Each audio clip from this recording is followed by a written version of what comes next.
So here I have my bags that I used. These are just the Dollarama, 3 for $1. Bags that I used as grow bags that I had my tomato plants in. You can see there's the stems I cut. So I just want to show how the roots look in this bag because of the air pruning method. Now,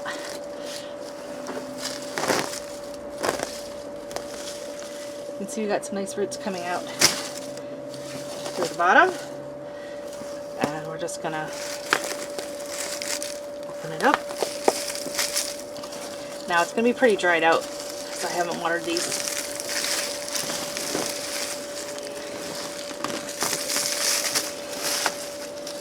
Alright.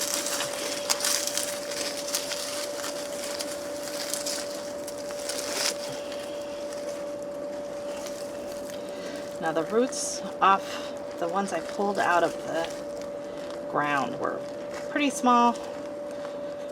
They plucked right out. They didn't really give me much resistance.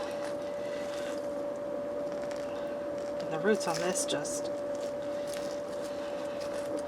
So this is the difference between the air pruning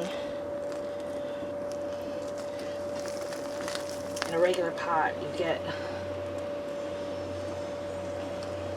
much more of a branching type instead of all just the really long thick ones that are wrapping around the pot. So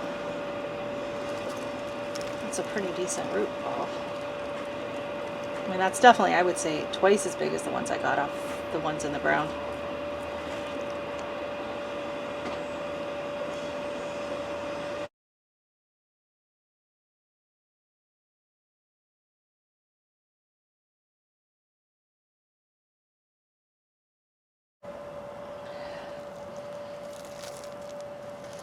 So,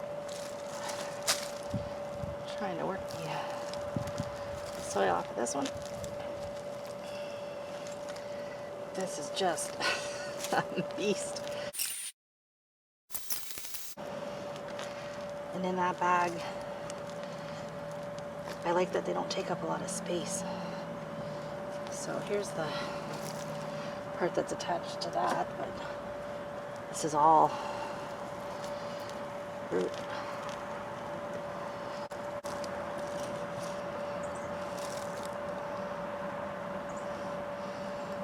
And another peanut.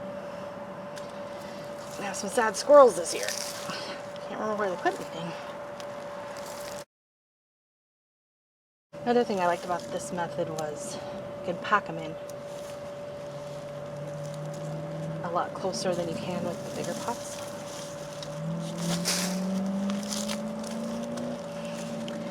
And I find my tomatoes always do better in pots than in the ground. I don't know. It also keeps my dog from eating all of them. That's why I originally started with pots. He was always out stealing tomatoes. He still loves them. Although this year he was leaning more towards the cucumber melons actually. So I don't know if it's he liked it better or they were just more plentiful, easier for him to get. But I'd say they all had pretty healthy root systems. And these were, they climbed up over the gazebo. They were probably 14, 15 feet tall this year. All the tomatoes. They just grew up so high. Then they went up over the arbor. Keep in mind these bags are reusable and recyclable.